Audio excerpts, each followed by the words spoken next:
utilizo,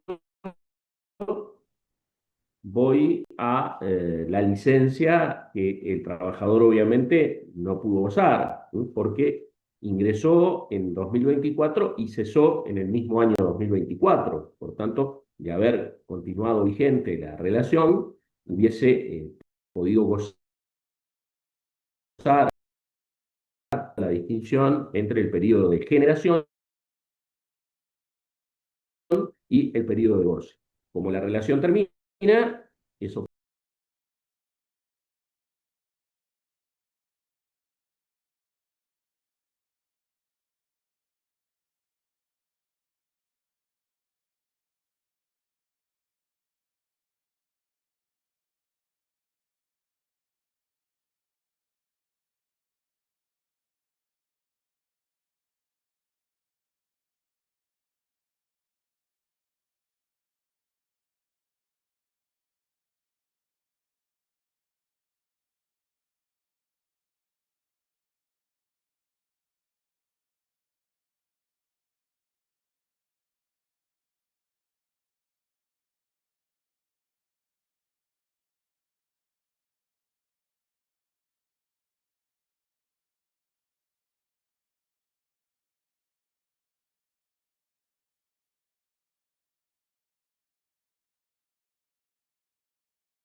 catorce nos dice cómo debemos calcular ese promedio, ¿eh? Dividiendo las horas extras laboradas en el año civil o fracción que genere el derecho a licencia entre el número total de días efectivamente trabajados en el mismo periodo, ¿eh? Sumamos la cantidad de horas extras de ese periodo de generación y lo dividimos entre el número total de días efectivamente trabajados en el mismo periodo. Si se pierden o no me siguen o algo, háganmelo saber, ¿eh? Por tanto, ese promedio diario de horas extras va a comprender todo lo que fue la relación laboral en este caso, ¿no? El trabajador trabajó menos de un año, del 1 de febrero del 2024 al 30 de noviembre, fecha en la que fue despedido, del mismo año. En esos 10 meses, si el trabajador realiza siempre 30 horas extras, va a totalizar 300 horas extras. Acá tenemos un número redondito para, en una primera aproximación al estudio, al cálculo de estos rubros, ¿no? Pero bueno, en la realidad habrá que ver en cada mes cuántas horas hizo y sumarlas, ¿eh? Para obtener el total y posteriormente, como señala el decreto, dividirlo entre los días efectivamente trabajados, ¿eh? Si ustedes, por un tema de comodidad, en lugar de considerar los días efectivamente trabajados, dividiesen entre 30, que son los días que, bueno, normalmente tiene un mes, yo no les voy a considerar que esté mal. En la práctica muchas veces se hace de esa manera. Pero si en particular defienden al trabajador, vean que es más beneficioso y por cierto que ajustado a lo que establece la norma, no considerar 30 días en todos los casos, sino los días efectivamente trabajados.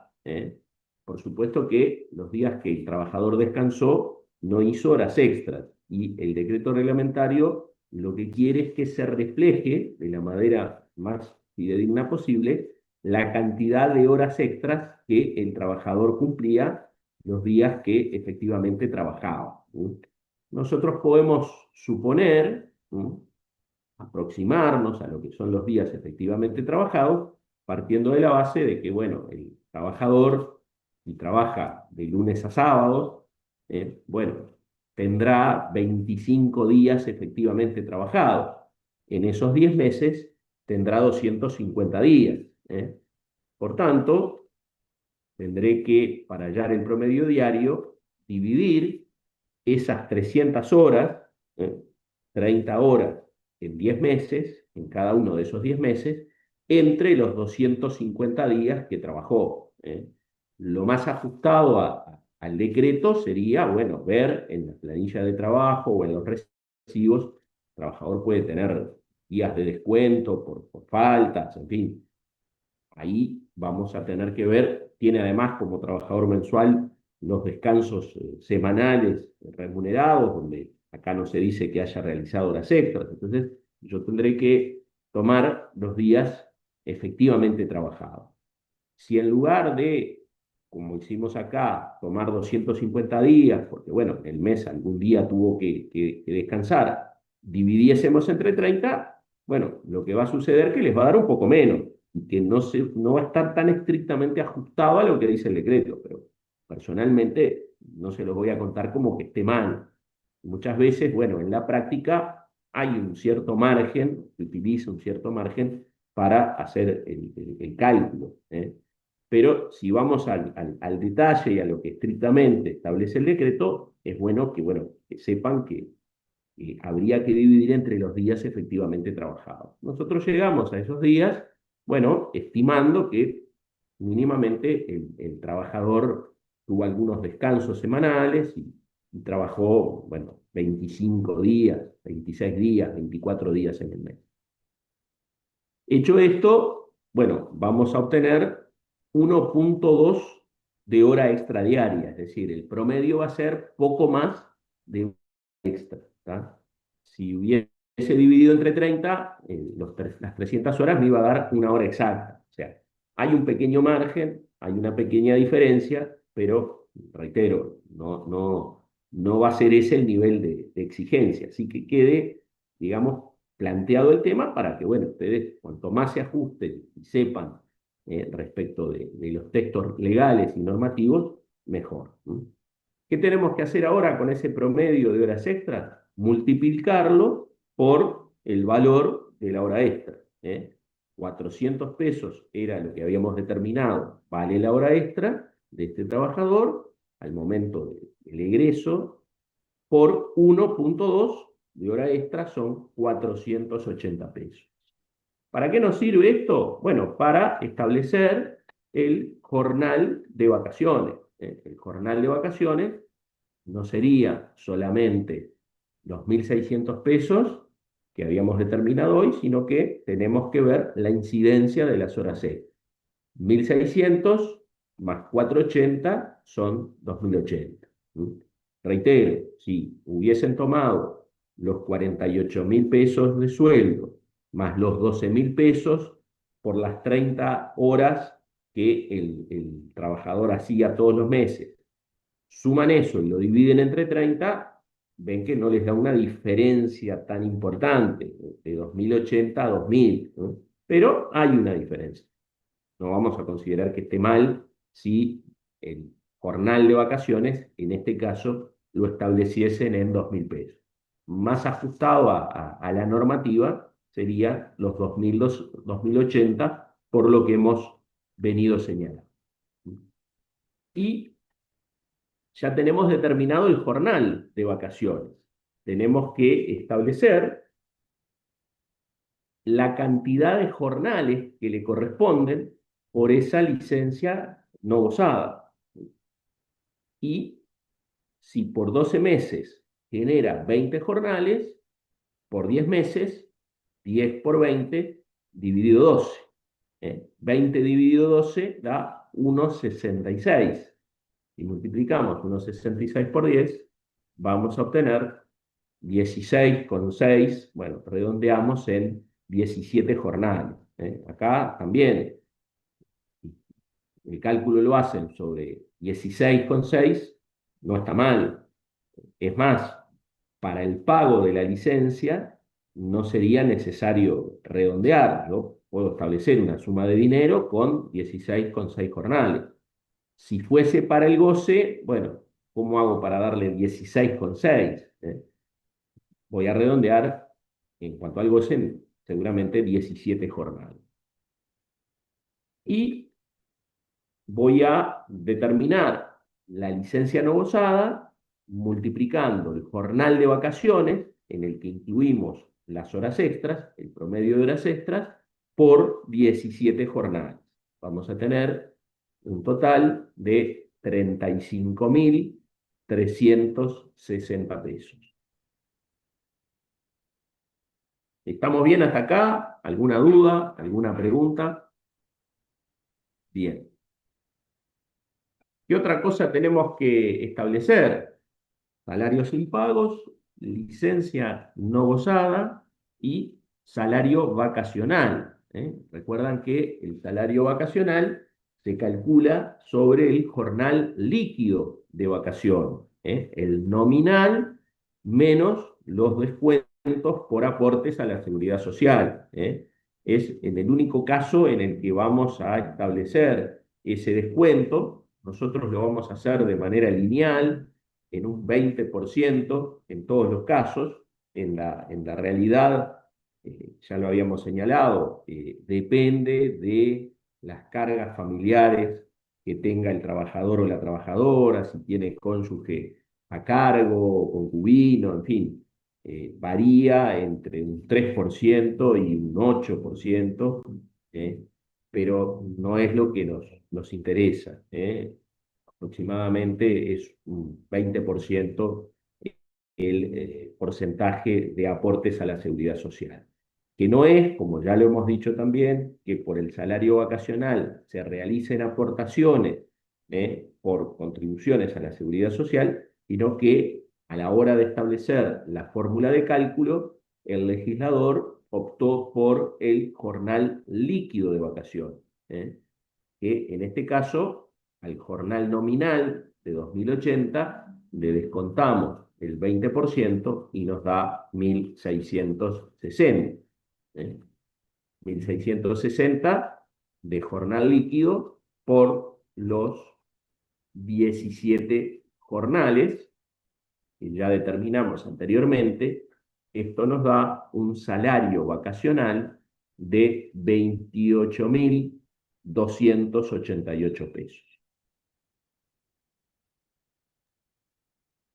Seguimos adelante. Profe, yo no estoy entendiendo algo. A Acá ver, Urruti habla. ¿Por qué si se le paga el salario vacacional en la indemnización por despido? ¿Por qué se le paga la licencia no gozada? son dos cosas distintas, ¿no? Una cosa es la licencia que el trabajador no gozó, que generó en este periodo que trabajó en el año 2024. Vuelvo para atrás porque no lo recuerdo de memoria, pero el trabajador ingresó el 1 de febrero de 2024 y egresó el 30 de noviembre de 2024. Él Sí. generó una licencia que, si la relación hubiese continuado vigente, hubiese gozado en el correr del año 2025 seguramente. ¿eh? Fue despedido, generó esa licencia no gozada. La licencia no gozada la tenemos que calcular en función de lo que hemos señalado. Otra cosa distinta, si no le entendí mal, es que en el rubro indemnización por despido, nosotros, en función del concepto remuneración total correspondiente a un mes de trabajo, incluyamos ¿eh? lo que denominamos las alícuotas o incidencias de esa remuneración total, que Ah, vamos a bien, ver ahora entiendo. más Es porque es por la adelante indemnización, por la por el despido. indemnización. Son Ah, dos está. cosas distintas. Una cosa es el rubro licencia no gozada y otra cosa es, dentro de la indemnización por despido, la alícuota o incidencia de el aguinaldo, el salario vacacional y la licencia. Son dos cosas distintas. Claro, yo no entendía por qué, si había trabajado esos días, por qué le pagaba una licencia no gozada, pero ahora entiendo que por la indemnización por despido. No, pero no es por la indemnización por despido. No, ¿Y no entonces nos por qué se le estamos paga si no entendiendo. trabajó? Él trabajó en 2024. Cesa la relación. Se le debe la licencia. Esa licencia que él hubiese gozado y cobrado en 2025, la cobra al término de la relación, supuestamente en 2024 o cuando se la paguen, pero esa licencia se la tienen que pagar. Lo mismo que el salario vacacional. La indemnización por despido es independiente de la licencia y del salario vacacional y del aguinaldo. Por notoria mala conducta, se pierde el despido y el aguinaldo. En este caso, no está planteado que haya habido una notoria mala conducta, corresponde el pago de la indemnización por despido. La indemnización por despido es una cosa, la licencia, el salario vacacional y el aguinaldo es otra. Que en la indemnización por despido haya lo que se denominan alícuotas o incidencias de eso que genera un mes de trabajo en concepto de licencia, vacacional y aguinaldo es otra cosa. Vamos a avanzar un poquito más Mm. y capaz que lo entendemos mejor. Vimos entonces los salarios impagos, vimos la licencia no gozada, el salario vacacional. En este caso, lo importante es considerar correctamente las horas extras. El trabajador hacía 30 horas extras mensuales, tenía un promedio de 30 horas extras mensuales. Y vamos al siguiente rubro que tenemos que calcular, que es el aguinaldo. ¿Mm? Dejamos la indemnización por despido para el final, pero no necesariamente tiene que hacerse en este orden. Yo personalmente lo hago así en el ejercicio profesional. ¿Qué pasó con el aguinaldo de este trabajador? Entró en el mes de febrero. Se supone que el aguinaldo generado, porque la letra no dice otra cosa, al 31 de mayo lo cobró. ¿Se acuerdan que el aguinaldo se cobra en dos periodos? El Poder Ejecutivo hace todos los años uso de esa facultad de disponer el pago fraccionado del aguinaldo. ¿Eh? Se paga el periodo generado en concepto de aguinaldo desde el 1 de diciembre al 31 de mayo, se paga durante el mes de junio. Acá, como no nos dicen otra cosa y suponemos que la empresa está al día, la aparte de aguinaldo que correspondía pagar en junio, suponemos que el trabajador la cobró. Y no es así, si no fuera así, habría que liquidarla, pero pensemos que cobró el medio aguinaldo del mes de junio. ¿Qué tenemos que liquidar entonces? El correspondiente al periodo que va del 1 de junio hasta, hubiese sido, si el vínculo hubiese continuado, 31, 30 de noviembre, ¿verdad? Bueno, él justamente cesa el 30 de noviembre, o sea que va a abarcar los 6 meses. Si hubiese cesado el 31 de octubre, bueno, tengo que tomar lo que va del 1 de junio al 31 de octubre. Él cesa justamente el 30 de noviembre, cuando culmina, digamos, el periodo de generación para el aguinaldo que se paga antes del 24 de diciembre. Como en este caso el trabajador egresó, se hace exigible a su egreso el pago de este rubro. ¿Qué tenemos que considerar? Bueno, en este caso, el salario y las horas extras que realiza este trabajador. Esto es muy de laboratorio, ¿no? Todos los meses lo mismo. Vuelvo a decir, en la realidad tendré que ver de junio a noviembre, junio, julio, agosto, septiembre, octubre, noviembre, en esos 6 meses, bueno, el salario pudo haber faltado, pudo, en fin, haber estado certificado, pudo haberle pasado muchas cosas. Yo tengo que ver los salarios que percibió y, en este caso, en este ejemplo, las horas extras. Las horas extras que se computan para el aguinaldo. No percibe otra cosa este trabajador. 48.000 más 12.000 en concepto de horas extras durante esos 6 meses nos da el total de salarios percibidos por ese trabajador y que es el aguinaldo, la 12ª parte. Por tanto, voy a dividir 360.000 entre 12, me va a dar 30.000 pesos en concepto de aguinaldo. ¿Me siguen hasta acá? Sí, Sí, Bien. profesor, sí.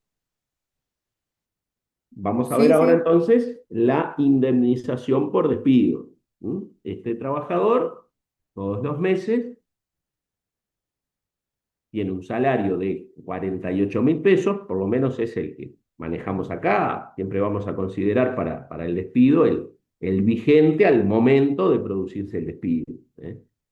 48.000 pesos de salario mensual, más el promedio de horas extras.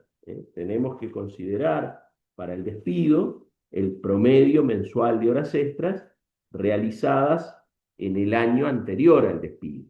Bueno, este trabajador no llegó a computar un año, el promedio mensual de horas extras es de 30 horas por los 400 pesos, que es el valor de su hora extra, son 12.000 pesos de promedio de horas extras. Y tenemos que establecer la incidencia del aguinaldo en la indemnización por despido. Tenemos que establecer las alícuotas del despido. 60.000 pesos dividido 12.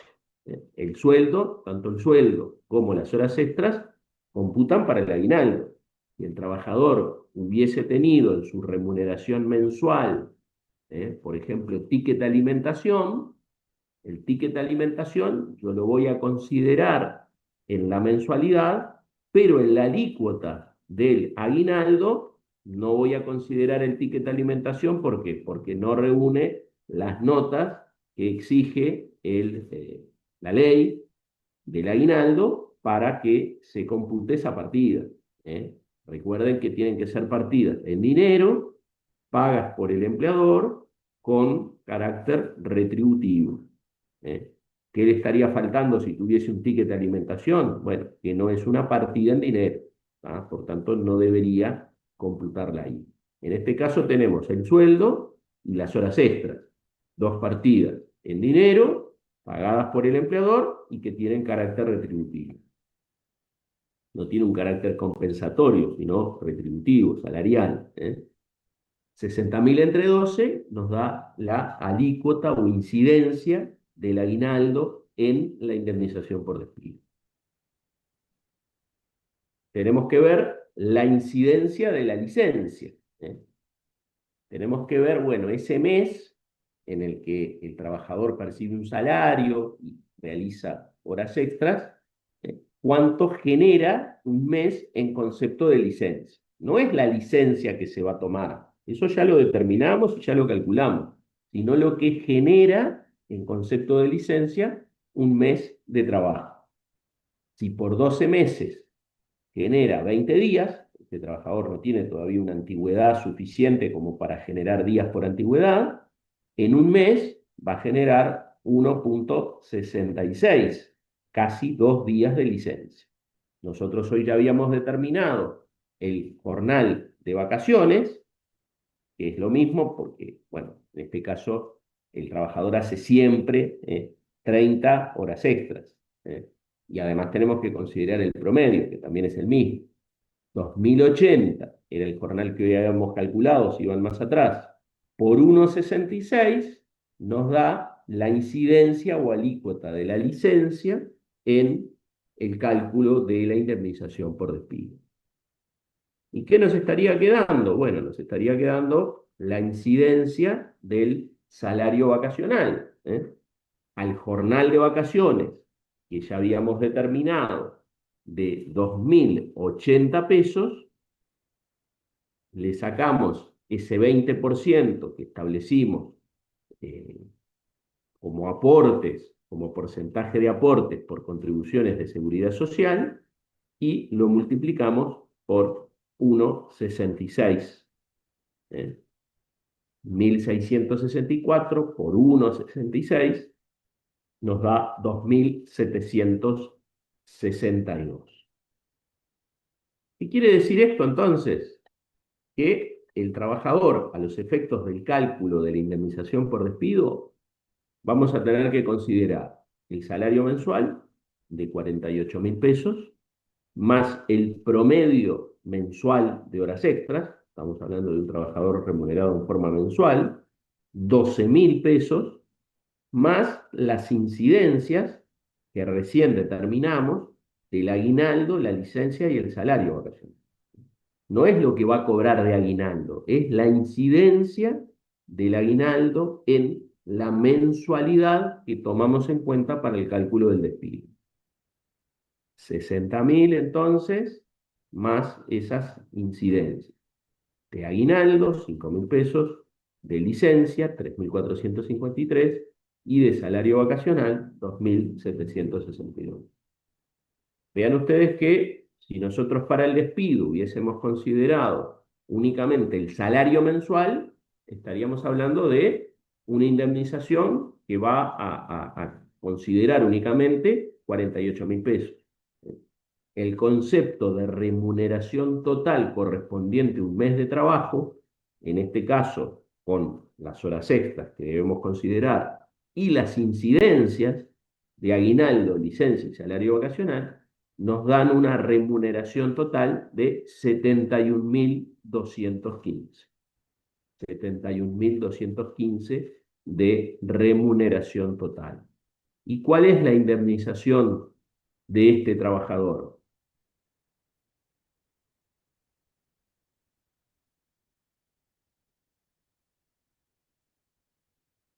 Les pregunto a ustedes, Un ¿cuánto año le trabajó. corresponde, cuánto le corresponde a este trabajador? Esa es la pregunta, muy bien. ¿Cuánto tiempo No, trabajó?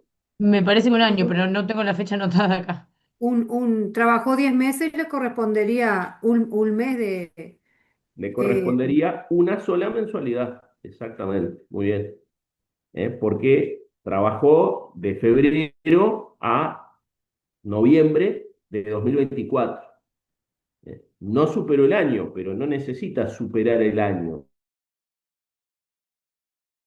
¿Por qué? Porque recuerden que la ley dice una mensualidad o una remuneración mensual total correspondiente a un mes de trabajo por cada año o fracción. Entonces, bueno, acá estamos justamente ante una fracción. Si hubiese trabajado más de un año, le hubiesen correspondido 2 mensualidades, o 3, o 4, o 5, o el máximo es de, como ya dijimos, 6 mensualidades. ¿Se entendió esto entonces? Tiene menos de un año, por tanto, le corresponde una mensualidad.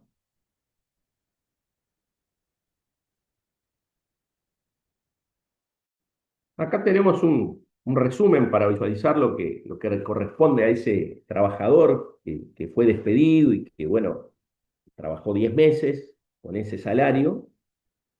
Tenemos los salarios impagos de 60.000 pesos, que incluyen el sueldo y las horas extras. La licencia no gozada, donde computamos las horas extras, el salario vacacional, el aguinaldo y la indemnización por despido. Eso nos da un total, en concepto de liquidación por egreso, de 224.863 pesos. ¿Ah? Si llegan a esto, ya está bien. ¿Está? ¿Qué otra cosa tendríamos que tener en cuenta? Bueno, que el trabajador, supónganse que no llega a un acuerdo con el empleador y se ve obligado a reclamar judicialmente esa liquidación por egreso. Bueno, ¿qué tendríamos que agregar ahí? ¿Quién se acuerda?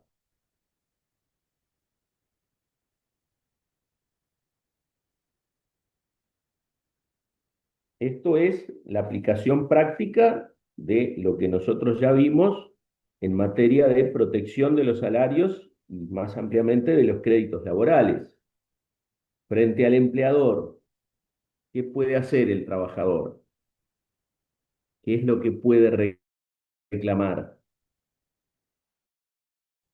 Sin llegar a una instancia judicial, tendría derecho a la multa del artículo 29 de la ley 18.572. En este caso, la multa se aplicaría sobre el total del crédito, es decir, sobre los 224.863 pesos. Tendría, en concepto de multa, un 10%, que es lo que establece el artículo 29 de la Ley de Abreviación de los Procesos Laborales. Si además tuviese que presentar una demanda, a la hora de dictar sentencia, el juez tiene que aplicar, aunque el trabajador hubiese omitido solicitarlo, los daños y perjuicios preceptivos, que por eso justamente son preceptivos, porque aunque el trabajador no los pida, el juez, a la hora de establecer la condena, tiene que aplicar un porcentaje que va a tener la particularidad de que, de acuerdo a la ley, podría establecer, he dicho más de una vez, que los jueces fijan no más de un 10 en concepto de daños y perjuicios preceptivos. En algún caso, cuando el trabajador o la trabajadora acreditan cargas familiares, se puede llegar a un 15 o a un 20 como mucho, pero el estándar judicial no supera el 20%.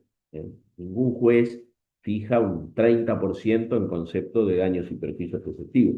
Podría hacerlo porque la ley habilita al juez, da una serie de pautas, bueno, el tiempo que demoró el incumplimiento, en fin, los remito al artículo 4, pero lo cierto es que está estandarizado el porcentaje de daños y perjuicios en ese número que les señalaba. Tealdi. Sí, profesor, una pregunta. Si el trabajador hubiera trabajado 6 años o más, que Ujú, le corresponderían 6 mensualidades, al ujú. total, por ejemplo, si este trabajador sería a los 71.215 se le aplica el por 6 o Bueno, varía de a la acuerdo remuneración total, ¿no? Si son, o sea, acá lo que pasa que, volvemos para atrás, el trabajador, ¿por qué 71.000?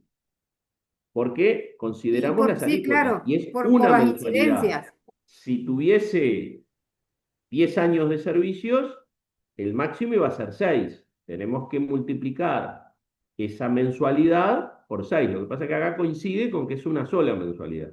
Pero si no, no hay que olvidarse de ese otro aspecto, ¿no? No solo calcular la remuneración total con las incidencias, las alícuotas, sino ver cuál es el periodo de servicios del trabajador, qué antigüedad tiene, como preguntó una compañera, bueno, ¿cuánto tiempo trabajó? En este caso, como no llega al año, es decir, es una fracción, es una mensualidad. Por cada año o fracción corresponde una mensualidad. Si tiene con el tope de las 6 mensualidades. Si, como usted decía, trabajó 10 años, 6 mensualidades. En este caso, la mensualidad de 71.215 por 6. ¿Está? ¿Quedó claro entonces? Sí, gracias. Y les decía que esos daños y perjuicios preceptivos se van, a diferencia de la multa que mencionamos anteriormente, a calcular exclusivamente sobre los rubros salariales, sobre los rubros de naturaleza salarial. Es decir, en este caso se aplicarían sobre los salarios impagos, la licencia no gozada, el salario vacacional y el aguinaldo. ¿Eh? Ese 10 o 15 o 20% que va a fijar el juez en concepto de daños y perjuicios preceptivos no se va a aplicar sobre, en este caso, la indemnización por despido de 71.215 pesos. ¿Ah? ¿Qué otra cosa habría que considerar? Simplemente se los digo, no lo pretendemos en una prueba o en un examen. La actualización monetaria y el interés legal. La actualización monetaria se va a realizar en función de la variación del índice de precios al consumo, el IPC. ¿Eh? Si, por ejemplo, yo la liquidación la hago ahora y estoy haciendo la liquidación o liquidando la sentencia de un trabajador que como este egresó en 2024, yo voy a tener que confrontar el último IPC disponible y lo voy a tener que dividir entre el IPC, en este caso, del egreso, del mes del egreso del trabajador, que fue noviembre de 2024. Yo voy a confrontar el IPC estamos en los primeros días de mayo, seguramente no está publicado todavía el IPC de abril, tengo que considerar el de marzo. Si estuviera el de abril, el último IPC disponible sobre el IPC, en este caso del egreso, del mes en el que se hicieron exigibles todos estos rubros. Acá es más fácil porque todos estos rubros se hacen exigibles al egreso del trabajador. Puede suceder que, por ejemplo, al trabajador se le adeuden horas extras de años anteriores. Bueno, si estrictamente me voy a aplicar lo que establece la ley, yo tendría que hacer tantas actualizaciones con la variación de IPC como meses de horas extras se adeuden al trabajador. Eso, en realidad, muchas veces en la práctica no se hace de esa manera.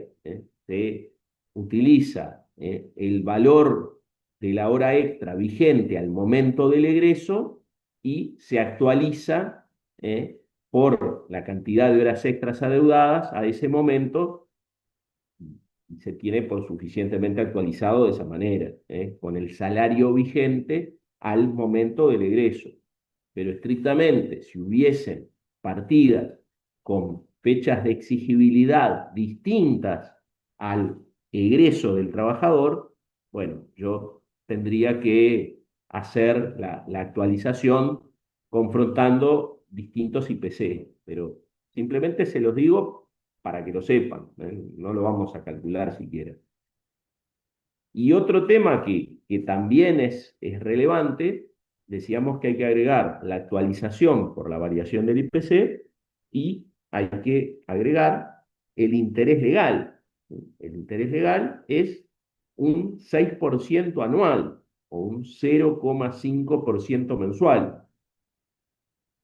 La particularidad en materia laboral, y eso lo establece el artículo 16 de la ley 18.572, es que al monto líquido del crédito reconocido por sentencia judicial se le aplica el 6% anual desde su exigibilidad. Es decir, acá hay una diferencia también con otro tipo de obligaciones. Por ejemplo, en una reclamación civil, el interés legal se va a aplicar desde la fecha de promoción de la demanda. Ese 0,5 mensual va desde la fecha en que se presentó la demanda. en materia laboral hay una norma más favorable para el trabajador, que es justamente este artículo 16 de la ley 18.572, que hace aplicable ese interés no desde la fecha en que yo promoví la demanda, sino en la fecha de su exigibilidad. Para ponerlo con un ejemplo, si yo la demanda la presento ahora, ese interés va a correría desde ahora en cualquier otro tipo de obligación.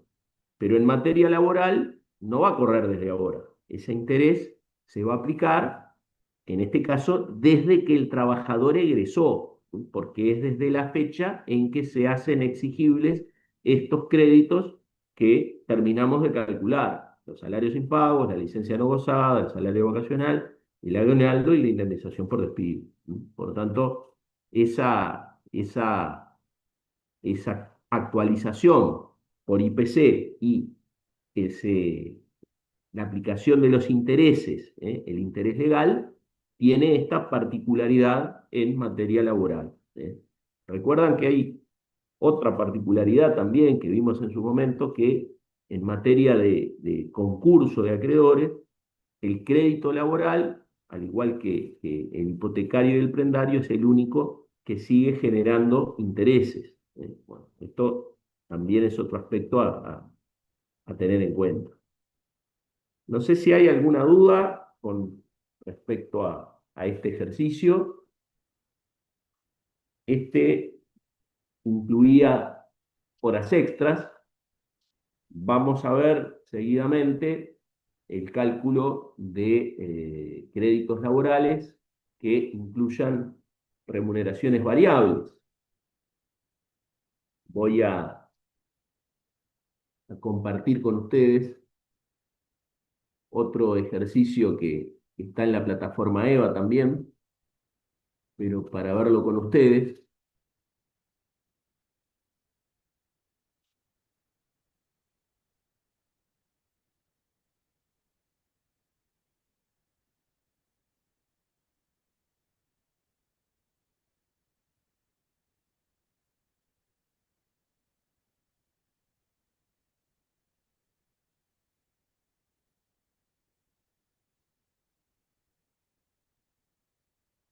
Bueno, se ve, espero que sí.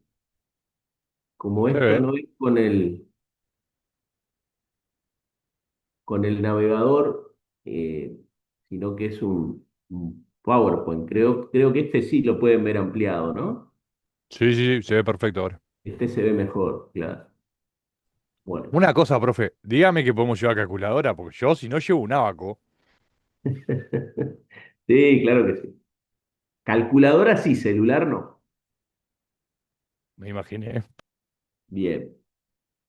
Bueno, vamos a ver entonces ahora, y miren que no tenemos muchas oportunidades más de ver esto. Mi idea es, la semana que viene tenemos exámenes, o sea, suspendemos las clases no vamos a tener clases porque es el periodo de exámenes de mayo.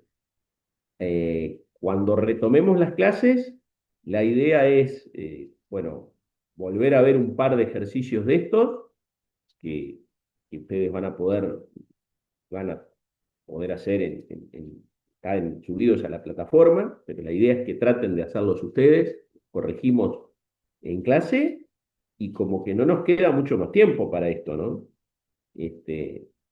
Así que, bueno, a cargarse las pilas con este tema.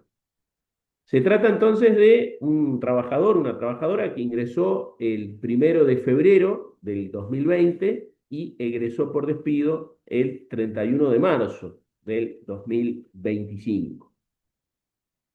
Percibía un salario mensual al egreso de 30.000 pesos, un viático a forfé. ¿Recuerdan los viáticos a forfé o viáticos sin rendición de cuentas de 12.000 pesos? Y otro dato que nos proporciona la letra del problema es que en el año inmediato anterior al despido eh, percibió un promedio mensual de comisiones, que son remuneraciones variables, de 24.000 pesos. 24.000 pesos en concepto de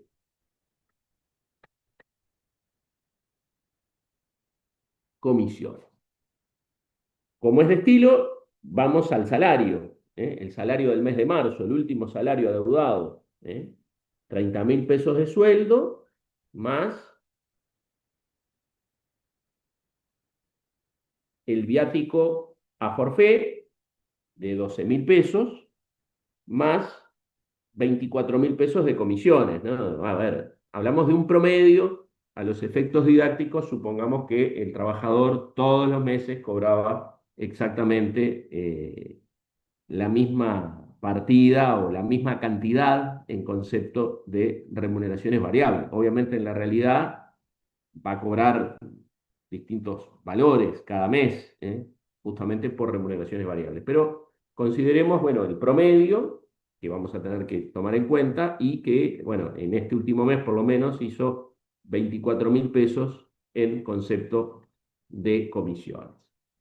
Vamos a ver la licencia no gozada del año 2025. Este trabajador, vuelvo para atrás, trabajó hasta marzo de 2025. Bueno, podemos suponer, si no nos dicen nada, que ya se tomó la 5 años. licencia del año 2024 y quedó sin gozar la licencia del año 2025. Acá tenemos que tener en cuenta el artículo 3º de la ley 13.556, que nos obliga a considerar el promedio actualizado de remuneraciones variables en el año inmediato anterior a la licencia. Acá yo voy a determinar el jornal de vacaciones y para eso voy a tener que considerar los 30.000 pesos que percibe de sueldo, más el 50% del viático a forfait, porque se acuerdan que el viático a forfait o viático sin rendición de cuentas se entiende que es, al utilizarse en territorio nacional y tomando como referencia la norma de seguridad social en materia agravada, el 50% tiene naturaleza salarial, el resto es compensatorio. Si hubiese sido utilizado en el exterior, se acuerdan que el viático a forfait es 25. salarial en un 25%. El 25%. 50% entonces son 6.000 pesos más las comisiones, el promedio de comisiones del año inmediato anterior a la licencia, 24.000 pesos. Tenemos un total de 60.000 pesos que vamos a dividir entre 30 para hallar el jornal de vacaciones, son 2.000 pesos. ¿Y qué más tenemos que hacer? Tenemos que establecer la cantidad de días de licencia que le corresponden a ese trabajador. Y para ello, en este caso, ese trabajador tiene una antigüedad de 5 años y 2 meses.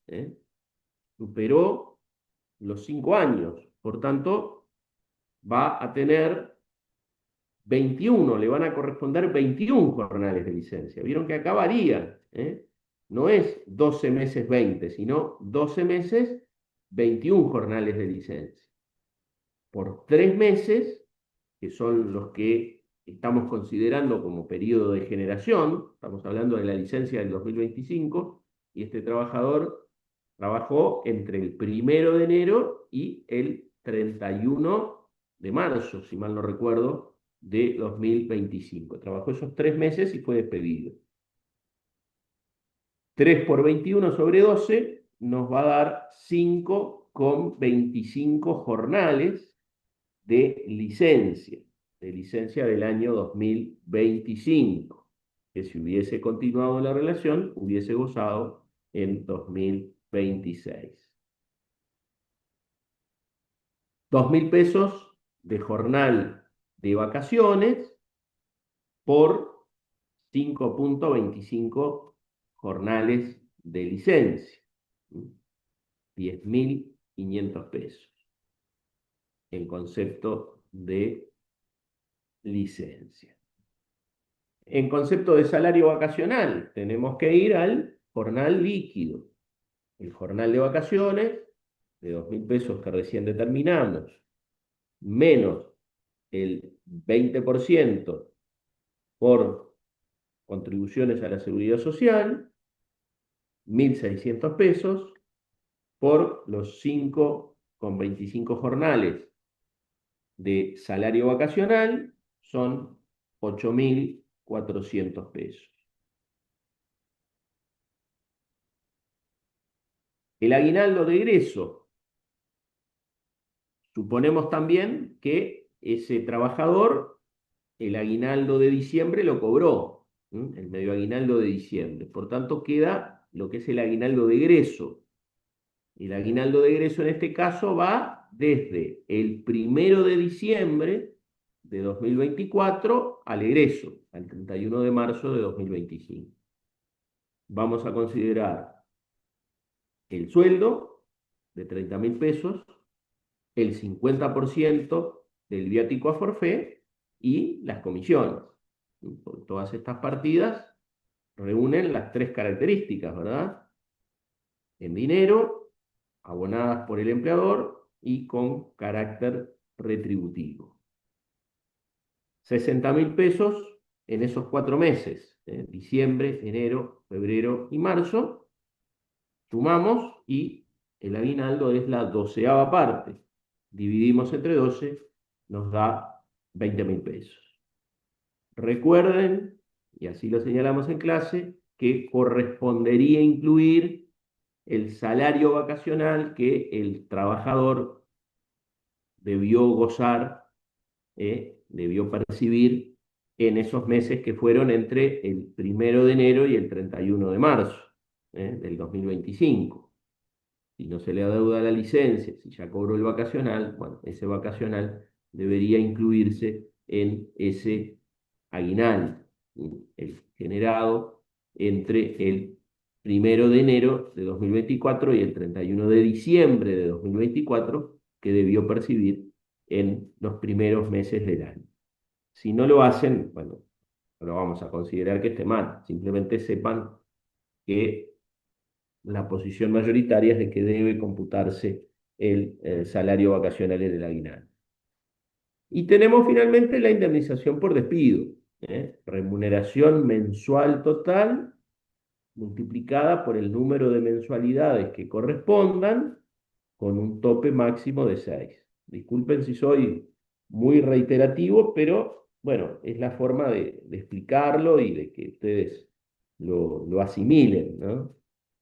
Hay que ordenarse con el tema de, bueno, de los periodos, ¿no? El periodo de generación de la licencia, el periodo del aguinaldo, el número de mensualidades que corresponden, todas cosas a tener en cuenta y que hemos ido viendo a lo largo del curso.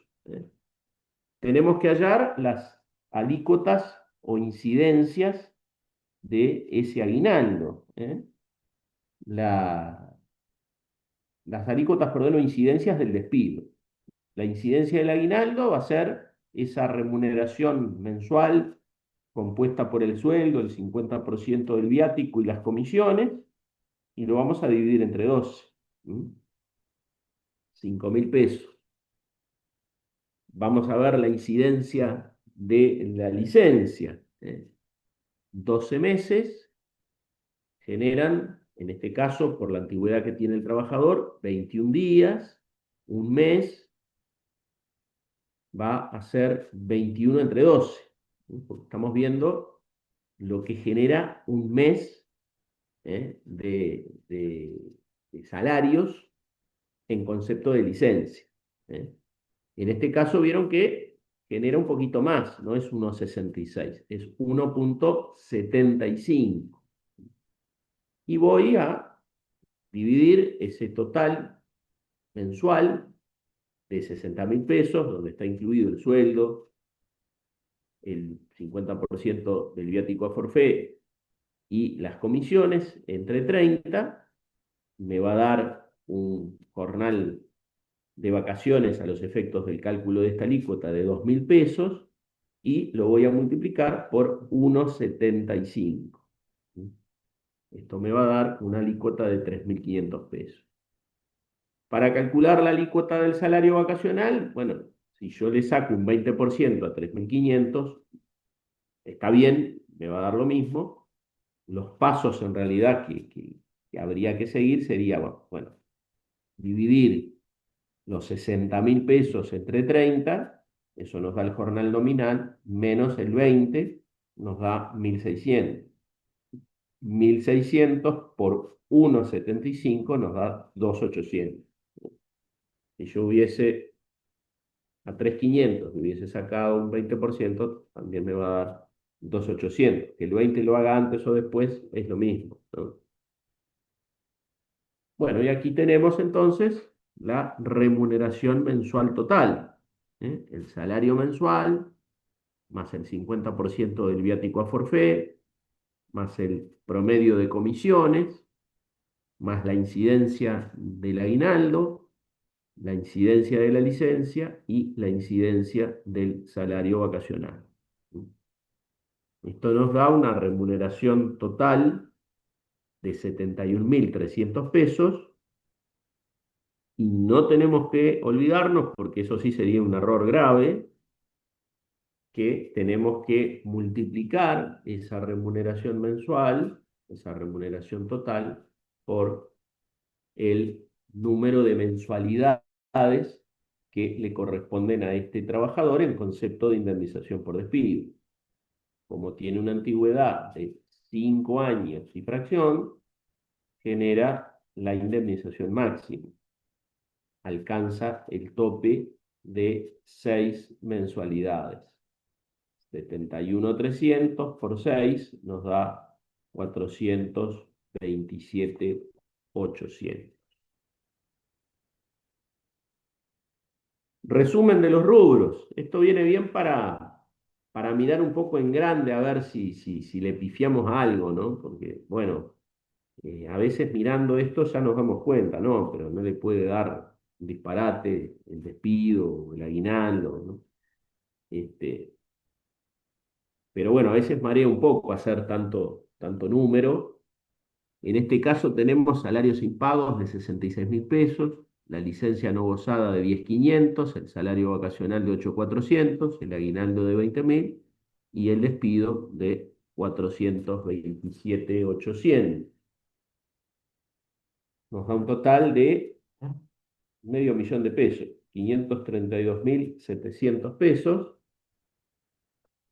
Recuerden, artículo 29 de la ley 18.572, si no lo establecen no hay problema, pero para el ejercicio profesional es importante, recargo del 10% sobre el monto del crédito adeudado, por el total, en este caso serían sobre los 532.700, y si hubiese una condena judicial, el juez debe imponer los daños y perjuicios preceptivos que no van a ir más allá del 50% del monto total de salarios debidos según la sentencia. ¿Eh? Los daños y perjuicios preceptivos se aplican únicamente sobre los rubros de naturaleza salarial, excluida la indemnización por despido. Si nosotros sumamos o más fácil, a los 532.700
líquida.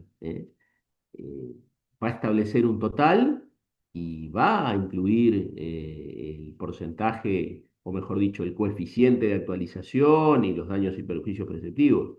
Y al momento del pago, capaz que, bueno, se trae un embargo, hay todo un proceso de ejecución de la sentencia, capaz que pasan meses o años. Entonces hay que hacer una nueva actualización. Pero bueno, esto lo van a ver ustedes después en el ejercicio profesional. Yo simplemente les doy las herramientas como para que vean lo más básico en materia laboral, ¿eh? Eh, Después van a ir encontrando otras dificultades a lo largo del ejercicio profesional y bueno, las irán saldando, ¿tá? Bien. Y recuerden el artículo 16 de la ley 18.572, según el cual el monto líquido del crédito reconocido por sentencia genera un interés del 6% anual, o 0,5 mensual desde su exigibilidad, y la actualización monetaria del decreto ley 14.500. Bueno,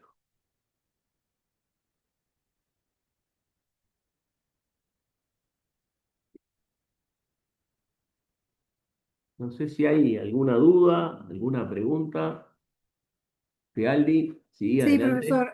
Por ejemplo, en el caso de que se produjera un cierre de una empresa, Ujú, que el trabajador solicitara 6 meses de seguro por desempleo ujú. y luego de esos 6 meses le correspondería un despido. Bueno, a ver, usted me está diciendo que la empresa cerró Sí. y lo envió al seguro de paro, ¿por qué causal? Y por ejemplo, porque el trabajador llegó a un acuerdo con la empresa y pidió seis Mm. meses de seguro y después el despido. ¿Puede ser eso? Sí, pero el despido seguramente va a ser exigible en el momento en que se produce el cese, ¿no? Digo, Ah, está bien, bien. negociar se puede negociar mucha cosa, pero yo personalmente no negociaría que ceso hoy, me dan 6 meses de seguro de paro que me los tendrían que dar igual y yo recién voy a poder hacer exigible el despido a los 6 meses. No tendría mucho sentido, ¿no? Ah, está. Incluso la Pero, empresa podría enviarme al seguro de paro por falta, que no lo vimos todavía esto, pero por falta de trabajo podría enviarme y si, ya lo vimos con el despido ficto, si a los 4 meses no me reintegran, yo voy a poder seguir con lo que me falta del seguro de paro y voy a poder reclamar el llamado despido ficto, ¿no? la otra cosa que le quería preguntar, esos 6 meses que estuvo en el seguro de paro, Mm. ¿se calculan también en la indemnización por despido? O quiere decir, ¿entran también? Bueno, a ver, ¿en qué sentido dice usted que entran? Si ingresan, Ubiquémonos en las distintas el hipótesis por monto, las que se puede ir al seguro de paro, que todavía no el, lo vimos, el- reitero. Se puede ir al seguro de paro por el despido. sí, Me sí, pero, despidieron y voy al seguro de paro, pero ahí ya el seguro de paro en el despido, no, en el cálculo del despido, no va a tener incidencia ninguna, porque ya hay ahí un está, despido anterior al seguro de paro. ¿Ah? va, Y en la otra hipótesis, la empresa mantiene vigente la relación, no me despide, pero me manda al seguro por falta de trabajo, 4 meses. ¿Eh? Bueno, en el trabajador mensual, ¿cómo pueden incidir esos 4 meses? Bueno, eh, del punto de vista de la antigüedad, me suman antigüedad.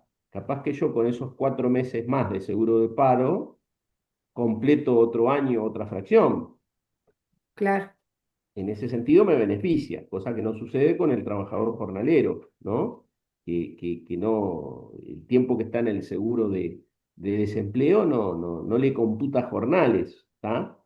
En lo que me puede perjudicar, por ejemplo, es en que si yo en el año anterior al despido, a ese envío al seguro de paro, realizaba muchas horas extras, me va a bajar el promedio. Claro. Porque el año anterior al despido, yo cuando estoy en el seguro de paro, obviamente no estoy haciendo horas extras. Entonces me va a incidir negativamente en ese sentido, ¿no? Ahí me convendría en todo caso que el despido se produzca, eh, o sea, que no Inmediatamente sin sea seguro por de falta paro. de trabajo, sino que ya sea por la causal despido, ¿no? Claro. Viéndolo de esa manera, ¿no? Pero bueno, como contrapartida me quedo sin trabajo también, ¿no? Sí, claro.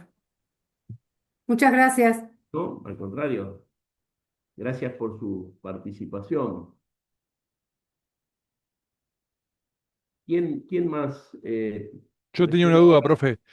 Sí, Es una Hunter. consulta para ver el tema de la multa y a ver si entendí bien estos ejercicios. Si, A ver. suponiendo que viene un trabajador y me dice, renuncié, en el caso de las dos cuentas que hicimos, lo Mm. único que tengo que descartar es la indemnización por despido, ¿no? Ajá. Sí. Pero en el caso que diga, por ejemplo, en este ejemplo, me pagaron 20.000 pesos. ¿Me Mm. va a dar derecho eso a la multa por el faltante? Porque no hice la suma, pero era más de 20.000 pesos, porque 20.000 pesos era solo el aguinaldo. Eh, ¿Qué va a pasar con Sí, ese sí. resto? Que obviamente va a haber que reclamar. Sí, sí. Por el Este, resto, por supuesto que va a tener derecho a la multa del 10%. a la multa. Ahí está. Y si tuviera que, y se trata, todos aquellos rubros que sean salariales, que tenga que incluir en una demanda judicial, en la medida en que haya una condena, se van a ver beneficiados del porcentaje de daños y perjuicios, además. Per- Perfecto. Era eso nada más. Gracias, profe.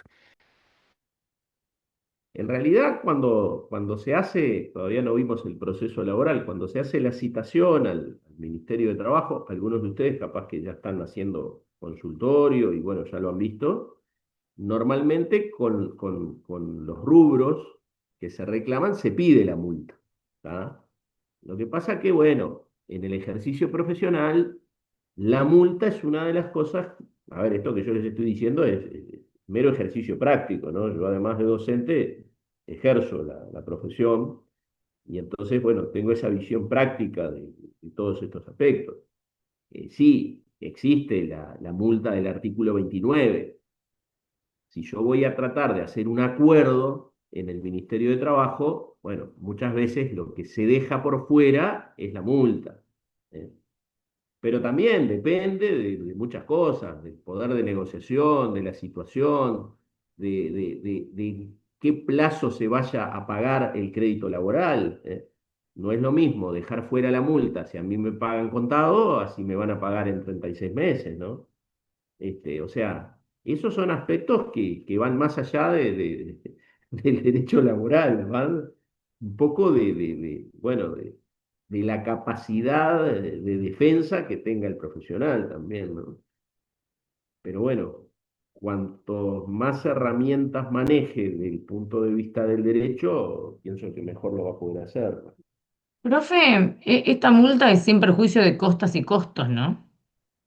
Bueno, es muy buena la pregunta. Esa parte de costas y costos, exactamente. Ya vamos avanzando más, o sea, en materia, eso lo vamos a ver también, en materia laboral, nuestro sistema prevé que el empleador esté, el artículo 28 lo establece, esté exonerado de tributos, no paga tributos, no paga una serie de gastos judiciales. Esto conforme al artículo 28.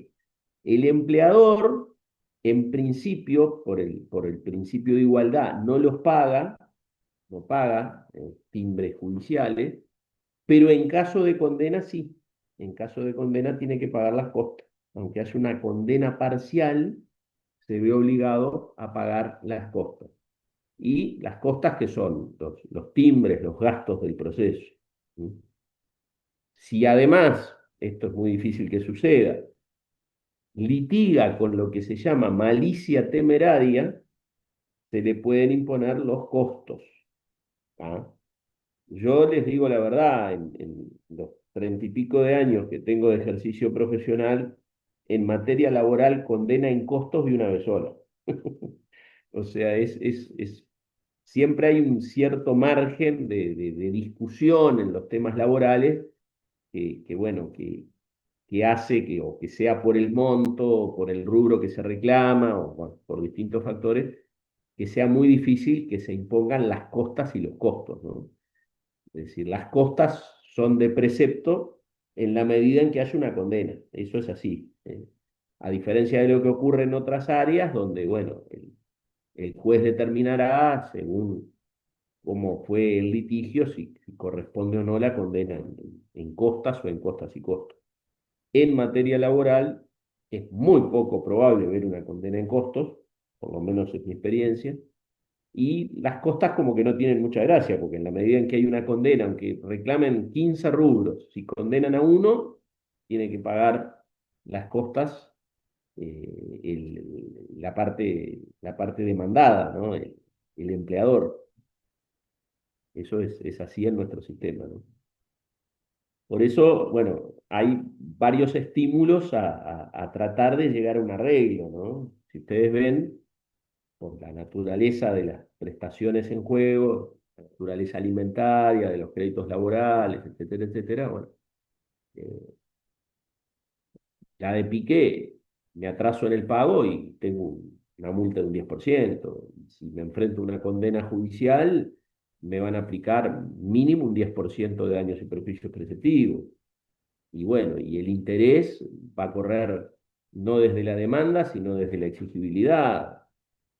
Hay varias cosas. Y encima, y esto que planteaba la compañera, que muy bien también, el tema de las costas, ¿no? Bueno, si llego a una condena, si no arreglo antes, y me condenan, voy a tener que pagar las costas del juicio, ¿no? Entonces, bueno, distintas particularidades que tiene en ese sentido el proceso laboral, ¿no? Profe, entonces, ¿qué tan común es llegar a la transacción? Muy común, Ah, es muy o sea común. que nos armamos con esto, vamos y decimos, mirá, todo esto, si no Sí, transamos sí. antes. Perfecto. Pasa que, claro, con quien usted habla, del otro lado, también sabe esto mismo que yo le estoy diciendo, ¿no? O sea que el problema a veces, y acá nos estamos saliendo de la clase y estamos charlando, ¿no? Pero me parece que está bueno conocer estos aspectos. Eh, es decir, es muy común que se llegue a un acuerdo en vía administrativa, ¿no? eh, ante el Ministerio de Trabajo, ¿no? O sea, una particularidad que tiene el proceso laboral es que a diferencia de otros ámbitos o de otras áreas, otras ramas, donde la conciliación se da en sedes judiciales, en materia laboral se da fuera del Poder Judicial, se da en el Ministerio de Trabajo, que depende del Poder Ejecutivo. Y sin embargo, puedo decir que hay un gran número de acuerdos que se hacen, ¿no? También me pueden decir, bueno, lo que pasa es que está también la necesidad del trabajador, ¿no? Que muchas veces, bueno, prefiere transar y llegar a un acuerdo, aunque sea a la baja, que esperar un juicio que puede demorar. Los plazos procesales en materia laboral se han acortado muchísimo, ¿no? Es decir, ahora un juicio laboral, una primera instancia, y capaz que en un año tiene terminado el juicio laboral. Antes, y lo viví en carne propia, un juicio laboral no demoraba menos de 3 4 años, ¿no? Porque además había una sentencia que muchas veces eh, remitía a un incidente de liquidación, y el incidente de liquidación era otro juicio solamente para liquidar el crédito, ¿no? Eso ahora no existe más por esto que vamos a ver. La sentencia tiene que tener una cantidad líquida o fácilmente liquidable. O sea, no hay otra etapa de liquidación. Tiene que salir con lo que las partes aportaron al proceso, ¿no? Por eso es importante manejar bien el tema de las liquidaciones, porque los jueces no se van a complicar mucho con la liquidación. ¿Eh? Hizo una el actor, hizo otra el demandado, y bueno, ve cuál va a ser la que va a tomar, ¿no? Entonces, cuanto mejor hecha esté, mejor, mejor. Bueno, no sé si hay alguna otra duda, si no, estaríamos en la hora. Espero que les haya sido de utilidad todo esto. Esto es la vida práctica en materia laboral, ¿eh? Muchas veces todas las discusiones para lo que está bueno tener conceptos claros bueno, cuanto más sepan mejor, después se traducen en esto, ¿no? En estos números, en una negociación y bueno, cuanto más sepan, en mejores condiciones van a estar de negociar, ¿no? A veces es difícil hacerle entender a la gente, ¿no? Porque la gente tiene la idea de que, bueno, yo tengo mis derechos y este es mi crédito, y el crédito lo va a tener cuando lo declare un juez. Hasta ese momento no, tiene un crédito potencial, ¿no? Especialmente cuando hablamos de rubros, lo que llamamos rubros no litigiosos. Todo puede litigarse, pero la licencia, el vacacional, el aguinaldo, en principio, bueno, podrá haber una diferencia en cuanto a los montos, pero o se pagaron o no se pagaron. El problema es, bueno, el despido, si hay o no notoria mala conducta, en fin, si hay un despido abusivo, si no lo hay, si hay un despido indirecto, ahí ya hay otro grado de discusión, de controversia. El tema de las horas extras, ni que hablar, las diferencias salariales, esos sí son rubros propiamente o típicamente litigiosos, ¿no? Y bueno, y a veces hay que plegarse a la sabiduría popular de que, bueno, más vale un mal arreglo que un buen pleito, ¿no? Pero bueno, depende de muchos factores y eso ustedes lo van a ver en su ejercicio profesional. Roldán,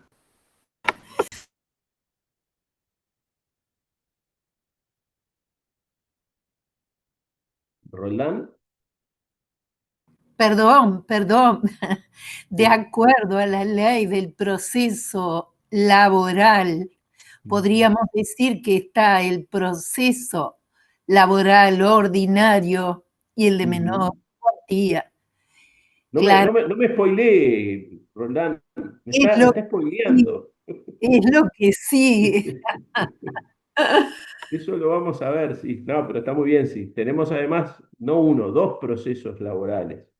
La menor cuantía, que es un proceso de única instancia, sin apelación, y tenemos el proceso laboral ordinario, que redujo sensiblemente los plazos en relación al plazo que se aplicaba antes y a la estructura que se aplicaba antes, que era la del Código General del Proceso, que tuvo la vocación de regir todos los procesos de cualquier naturaleza, pero que, bueno, la realidad demostró que no es lo mismo la rescisión de un contrato que la discusión de si le deben o no los salarios a un trabajador, ¿no?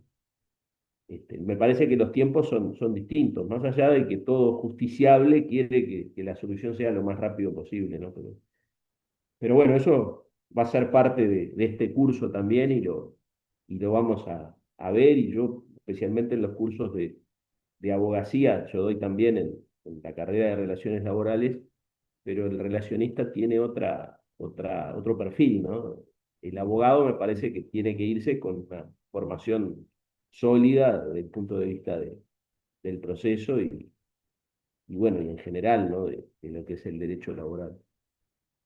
Bueno, vamos a continuar con esto cuando pase el periodo de exámenes, así que bueno, a los que den examen, que tengan mucho éxito y nos reencontramos no la semana que viene, sino la siguiente con estos temas y bueno, vamos también a comenzar un tema muy interesante desde el punto de vista práctico, que es el tema de los despidos especiales, donde bueno, se va a sumar a todo esto indemnizaciones más cuantiosas en atención a las particulares vulnerabilidades de los trabajadores y de las trabajadoras en esas circunstancias.